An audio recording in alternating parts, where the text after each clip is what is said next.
Madame, Monsieur, bonjour. Merci de nous rejoindre à la une de l'actualité dans le cadre des efforts visant à relancer le processus de règlement politique de la question du Sahara occidental. Le président sahraoui Brahim Ghali a reçu hier soir l'envoyé personnel du secrétaire général de l'ONU pour le Sahara occidental, Staffan de Mistura.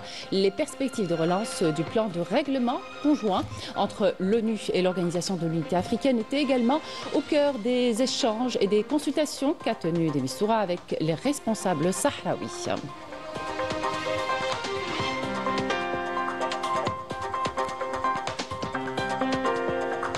À Gaza, l'enclave soumise à un blocus total par l'occupationniste vit au rythme des massacres des Palestiniens. Plusieurs bombardements sionistes ont ciblé ce matin des camps de réfugiés à Khan Younes, au sud de Gaza, et Tulkarem en Cisjordanie occupée, faisant plusieurs martyrs et blessés.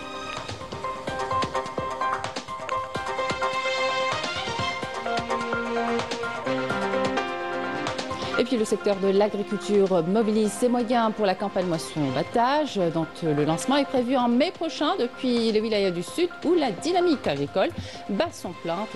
Tous signaux sont au vert. La campagne s'annonce prometteuse avec un rendement record pour cette saison. Bienvenue à tous. Le ministre d'État, ministre des Affaires étrangères de la communauté nationale à l'étranger et des Affaires africaines, Ahmed Attaf, a eu des entretiens élargis aujourd'hui au siège du ministère des Affaires étrangères avec son homologue français, Jean-Noël Barrot.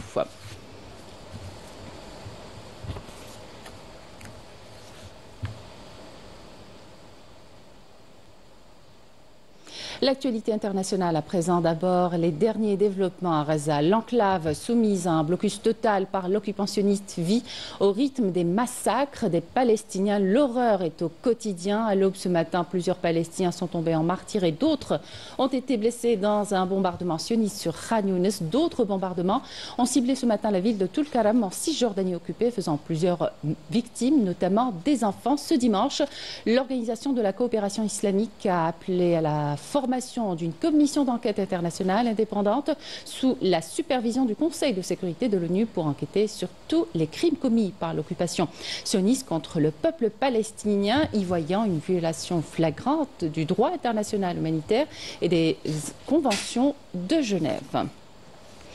Depuis la violation de la trêve par l'entité sioniste, plus de 1300 Palestiniens ont été tués, 3000 autres blessés. L'occupant bombarde Gaza sans distinction. Point sur la situation dans l'est de Gaza où le génocide prend sa forme la plus effroyable. Commentaire Badia Marni.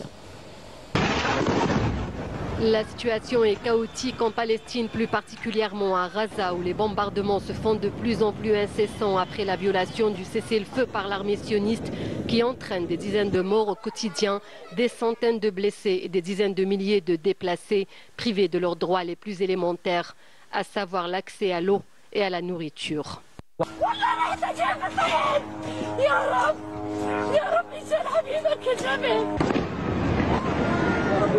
الله ما تقلقوش الله معانا الله ما ينسانا وربنا ما ينسانا. Le plus grand scandale historique je n'ose pas même trouver de référence et dont plus personne ne parle dans ce pays. C'est le silence, la chape de plomb. Les médias n'en parlent plus. Je suis obligé de googler pour trouver une brève qui me donne des nouvelles du nombre de morts qui se passent à Gaza. C'est un véritable scandale sur le plan de la démocratie. Et tout cela au nom de quoi? Au nom de la guerre. Ah, c'est la guerre, c'est comme ça. Je veux bien, mais c'est pas une guerre tout à fait comme les autres à Gaza, puisque ce sont des populations civiles qui meurent. Donc on est en absurdie. Et la France s'efface. C'est la France qui est en train de payer l'addition. Et ça, moi, je ne peux pas l'accepter. Il m'est douloureux de m'adresser une fois encore au Conseil pour évoquer les souffrances catastrophiques infligées à la population de Gaza. Le soulagement temporaire apporté par le cessez-le-feu, qui aura accordé aux Palestiniens un moment de répit, a été réduit à néant. Depuis le 1er mars, les opérations militaires israéliennes ont causé la mort de plus de 1200 Palestiniens, dont au moins 320 enfants, selon le ministère de la Santé. Ce chaos intervient au vu et au su du monde entier. Même si beaucoup de voix continuent à s'élever pour dénoncer ces horreurs, il n'en demeure pas moins que de nombreux pays continuent à observer le silence face à ce génocide et à cette recrudescence de la violence contre des civils innocents. Le point de passage des aides humanitaires de Rafah reste fermé, empêchant d'acheminer les vivres et les médicaments. Beaucoup d'organisations humanitaires appellent à son ouverture pour éviter la famine dans la région qui frôle une catastrophe humanitaire. Là, il n'y a plus rien malheureusement. Non seulement on est en train de vivre cette vie où il n'y a pas d'aide humanitaire, mais en plus il y a la peur. Il y a aussi le déplacement parce qu'ils n'arrêtent pas, l'armée n'arrête pas de donner des nouvelles zones d'évacuation à chaque fois. Nous nous sommes réveillés avec ces images d'une cruauté sans nom. Avant les tirs, l'aide humanitaire était coupée par le gouvernement d'extrême droite de Netanyahou. Il n'y a plus d'eau, plus d'électricité. Les mots de trêve et de cessez-le-feu ont perdu tout leur sens. Et il y a 4 jours seulement, des députés, d'anciens ministres faisaient un déplacement de la honte pour fraterniser avec des criminels de guerre. Et depuis que ce cessez-le-feu a pris fin, il y a eu plus de 1000 morts côté palestinien à Gaza. Cette nuit, une école qui servait de refuge a été bombardée, plus de 30 morts. Et dans la semaine, on a découvert un charnier où 15 travailleurs humanitaires ont été très probablement abattus par l'armée israélienne lorsqu'ils portaient secours à des blessés. C'est typiquement un crime de guerre.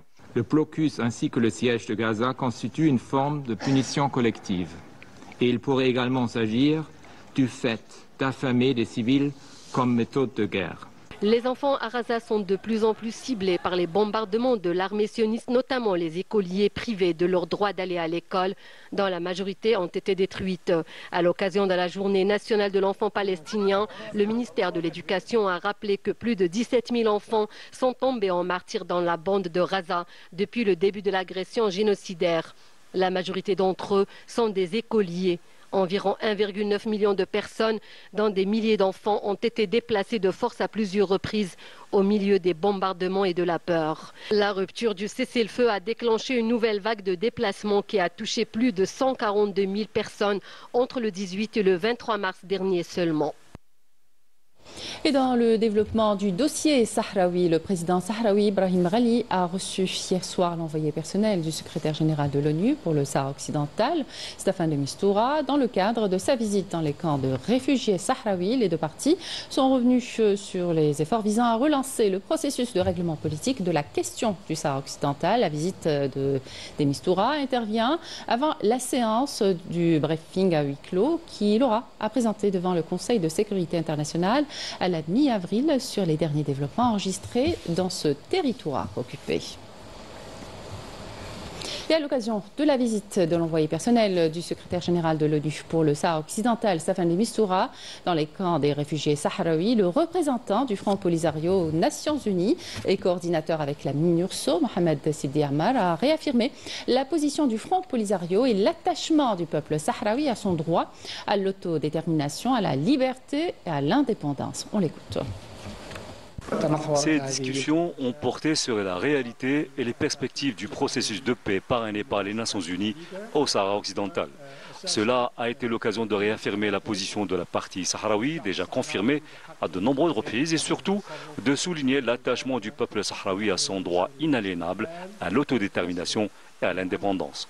Nous restons attachés à travailler et à coopérer avec les Nations Unies et l'Union africaine afin de parvenir à une solution juste et durable pour la cause sahraoui, qui, comme vous le savez tous, est inscrite à l'ordre du jour des Nations Unies en tant que question de décolonisation.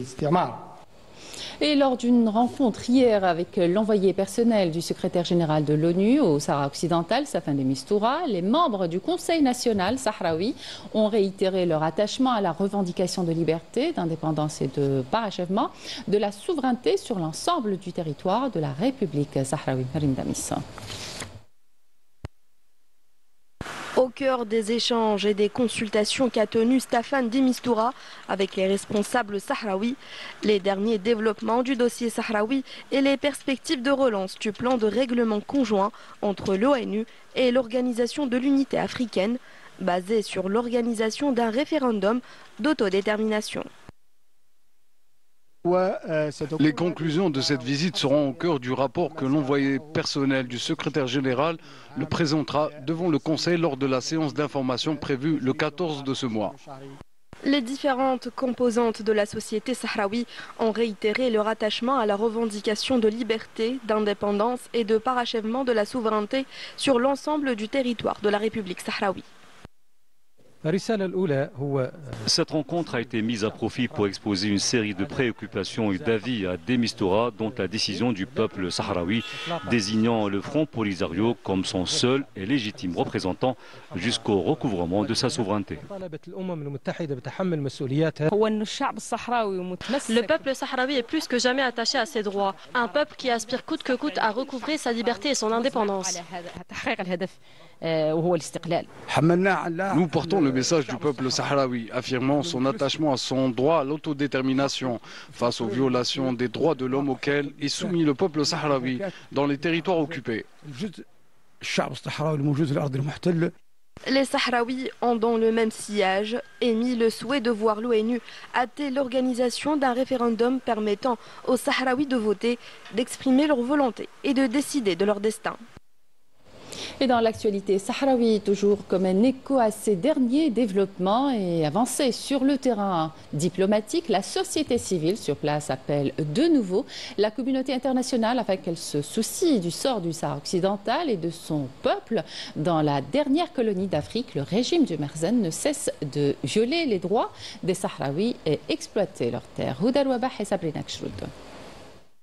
Le peuple sahraoui continue de subir les violations systématiques ainsi que la politique de répression et de pillage menée par le Merzen en violation évidente du droit international. Les médias marocains diffusent de nombreuses fake news sur le Sahara occidental. Ils brouillent la vérité, d'où notre appel à la communauté internationale et aux Nations Unies pour s'enquérir de notre sort. Le peuple sahraoui a longtemps patienté devant le manque d'avancée dans le processus de paix. Il a largement prouvé au monde sa constance dans la lutte pour sa libération. Le Merzen ne se contente pas de brutaliser et de réprimer, et sa machine coloniale ne s'arrête pas à l'humiliation des citoyens désarmés ou des défenseurs des droits humains. Au-delà de tout cela, le régime de Rabat organise le pillage et l'exploitation des ressources naturelles du territoire. Une pratique récemment sanctionnée avec l'annulation de tous les accords de commerce avec l'Union européenne concernant le Sahara occidental. Une gifle cinglante.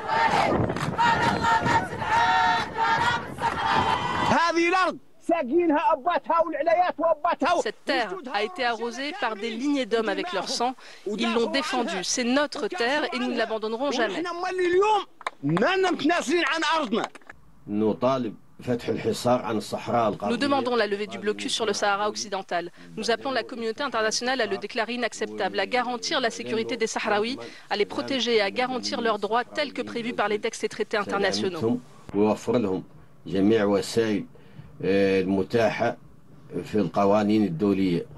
Colonisation, répression, pillage organisé des ressources, ce que subit le peuple sahraoui constitue un crime à plusieurs dimensions. La dignité des habitants légitimes de la dernière colonie d'Afrique est quotidiennement bafouée sous les yeux d'un monde qui prétend défendre les droits humains. Colère et indignation au sein de la population marocaine qui rejette la collaboration de plus en plus étroite du Merzen avec l'entité sioniste, des accords conclus, souvent au détriment des intérêts des Marocains. Ces derniers battent le pavé régulièrement pour dénoncer une trahison. Toutes les franges et tous les secteurs sont concernés par les manifestations. Imen Belmouloud et Yasmine Moussaoudi.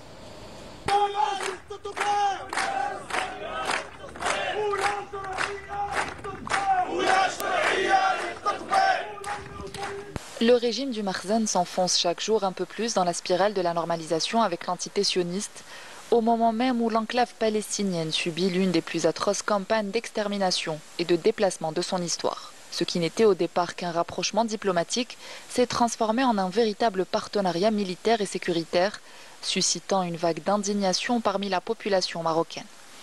Plusieurs organisations condamnent ce revirement de situation et le voient comme une trahison de la cause juste des Palestiniens, dénonçant un alignement total sur les stratégies barbares de l'occupant sioniste.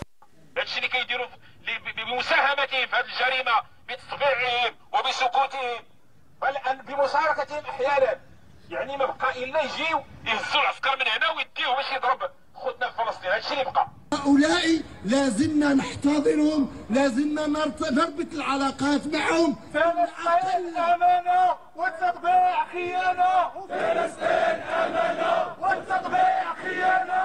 فلسطين Plusieurs organisations ont appelé à une marche nationale la semaine prochaine. Ce mouvement vise à dénoncer cette alliance et à réaffirmer l'attachement du peuple marocain à la cause palestinienne. Pendant que Rabat renforce ses liens avec l'occupant, le pays s'enlise dans une crise sociale profonde. Les dirigeants du Makhzen se retrouvent désormais confrontés à une colère grandissante de toute une population. Les secteurs vitaux, à commencer par l'éducation, traversent une crise sans précédent, marquée par une gestion chaotique, d'une absence de réformes structurelles et de vision à long terme. Cette dégradation généralisée exacerbe le sentiment d'abandon et de frustration au sein de la population. Une situation où, une fois de plus, le peuple marocain est la principale victime. En France, les démêlés judiciaires du parti d'extrême droite dominent toujours l'actualité après la condamnation de Marine Le Pen et 24 membres du RN pour détournement de fonds publics. Le plan B du parti Le Peniste pour les prochaines présidentielles, Jordan Bardella, est lui aussi visé par une plainte pour détournement de fonds, escroquerie, faux et usage de faux. Des accusations qui viennent encore une fois confirmer que le Rassemblement national ne sert que pour ses propres intérêts. Sonia Agassi et Walid Yousfi. L'affaire Marine Le Pen, perçue par la majorité des Français comme l'affaire du siècle, révèle une réalité bien plus sombre. Derrière les discours identitaires et les promesses de redressement national se cachent des pratiques entachées par la corruption et le détournement de fonds publics.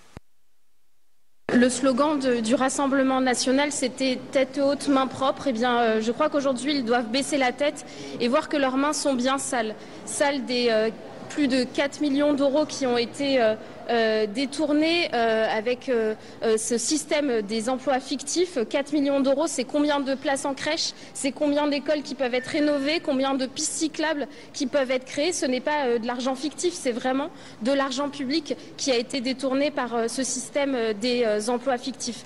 Marine Le Pen a été condamnée en première instance pour détournement de fonds publics de plusieurs millions d'euros.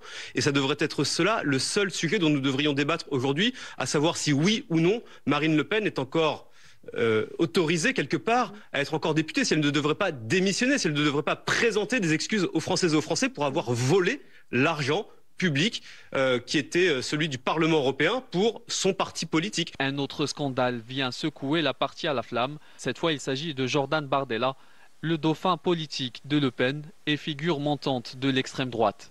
La coïncidence n'échappe à personne et alimente l'idée d'un mouvement politique miné par les abus et les pratiques douteuses, comme si au sein de cette formation, les dérapages n'étaient pas des accidents, mais des modes de fonctionnement profondément viciés. Ce qui est reproché à Jordan Bardella, c'est un faisceau de preuves qui ont été dévoilées par Tristan Berthelot de Libération. Il y a un certain nombre d'éléments qui ont été apportés par Libération, qui sont notamment des agendas qui ont été achetés en 2018, mais qui sont datés de 2015, ou encore des revues de presse qui ont été faites a posteriori, qui ont été signées de la main de Jordan Bardella. Et ces éléments montrent qu'il y a une volonté de dissimulation, potentiellement, d'autres délits qui ont été commis. La justice est libre et indépendante dans notre pays et elle se prononce sur le fondement de législation et de lois que nous avons votées ici à l'Assemblée nationale. C'est quand même une drôle de conception de la démocratie d'avoir des responsables politiques qui votent des textes, qui demandent toujours plus de fermeté pour tout le monde dans la société, mais lorsque les décisions de justice ne vont pas dans leur sens, alors ils remettent en cause les lois qu'ils ont eux-mêmes votées. Un constat désormais partagé par une grande partie des analystes politiques. L'extrême droite n'a jamais été le garant des principes républicains ni le défenseur de la justice. Ce courant animé par une obsession du pouvoir semble davantage motivé par la mise en œuvre de politiques d'exclusion, de division et de rejet. Retour en Algérie, le secteur de l'agriculture mobilise ses moyens pour la campagne moisson-battage dont le lancement est prévu en mai prochain. Depuis les wilayas du Sud, le ministre de l'Agriculture, Youssef Chorfa, a d'ailleurs salué les nouveaux acquis relatifs au renforcement des capacités de stockage et au parc de transport des céréales. Plus de précisions avec Mira Sifta. L'autosuffisance en blé dur et en orge constitue un objectif central de la politique nationale de sécurité alimentaire. Pour y parvenir, l'État a mis en place divers mécanismes d'accompagnement, soutien aux semences, engrais, financement via le crédit El-FIG, ainsi que des moyens logistiques de stockage et de transport. À l'approche de la campagne de moisson-battage prévue en mai prochain dans les wilayas du Sud, le ministre de l'Agriculture, Youssef Sharfa, a insisté sur l'importance du travail de proximité et de l'anticipation pour garantir la réussite de la campagne. Il est impératif de préparer la campagne dans les meilleures conditions, en sensibilisant les agriculteurs à livrer leur production au centre de collecte des CCLS. Ce travail de terrain est essentiel pour assurer le bon déroulement de la campagne moisson-battage.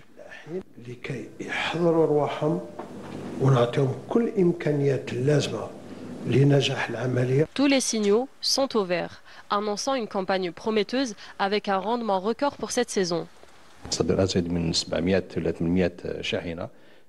Entre 700 et 800 camions seront mobilisés dans le sud pour la collecte, ainsi que plus de 120 à 150 moissonneuses-batteuses. Des centres de proximité viendront renforcer les capacités de stockage actuelles pour faciliter la livraison des récoltes par les agriculteurs. Les capacités de stockage Les wilayas du Sud affichent une dynamique inédite dans le foncier agricole avec pas moins de 149 000 hectares dédiés à la céréaliculture, soit une hausse de 40 000 hectares par rapport à l'an dernier. Dans l'ouest du pays, tous les dispositifs sont prêts. Stockage, logistique, accueil. Les coopératives sont mobilisées pour le bon déroulement de la campagne. Tous les acteurs sont appelés donc à se préparer pour une action proactive et de proximité afin d'assurer la réussite de la saison moisson-battage 2024-2025. Et puis cette bonne nouvelle pour les céréaliculteurs de la wilaya de Sidi Bel Abbès avec la réception du premier centre de stockage des céréales. 10 centres de proximité sont également en cours de réalisation pour absorber les quantités de céréales récoltées notamment pour les cultures stratégiques. Dans la wilaya de Sidi Bel Abbès, les agriculteurs ont accueilli avec optimisme la réception du premier centre de stockage des céréales et des légumineuses. Il est vrai que nous avions des difficultés pendant les moissons. Dieu merci, aujourd'hui nous avons ce qu'il faut, ce qui nous permettra d'être rentables et tablés sur une bonne campagne moisson-battage. Cela augmentera à coup sûr la capacité de stockage de la wilaya. Ce centre de stockage de céréales aux normes internationales est implanté dans les zones agricoles à forte production. Il sera adapté à tout type de céréales, en particulier le blé et l'orge. Des centres de stockage de céréales similaires sont en cours de réalisation, ce qui permettra d'augmenter la capacité de stockage des céréales dans la wilaya de Sidi Bel Abbès. Une dizaine de centres de stockage sont en cours de réalisation avec une capacité de stockage de 50 000 quintaux pour chaque centre. Bien évidemment, cela vise à augmenter la capacité de stockage des cultures stratégiques afin de garantir la sécurité alimentaire du pays. Un grand silo sera réalisé aussi dans la wilaya de Sidi Bel Abbès avec une capacité de stockage d'1 million de quintaux. Et on termine avec du football. Le CR Belouizdad a reconquis sa deuxième place au classement général de la Ligue 1 Mobiliste de football 24 heures seulement après l'avoir provisoirement perdu au profit de la JS Kabylie après sa large victoire contre la Lanterne Rouge, le NC Magra, 4-0 hier après-midi à Alger pour le compte de la 21e journée, marquée également par le succès sur le fil du MC El Bayed contre la JS Saoura, 1-0. Et voilà qui termine cette édition. Merci de votre attention. Excellente suite des programmes sur Canal Algérie.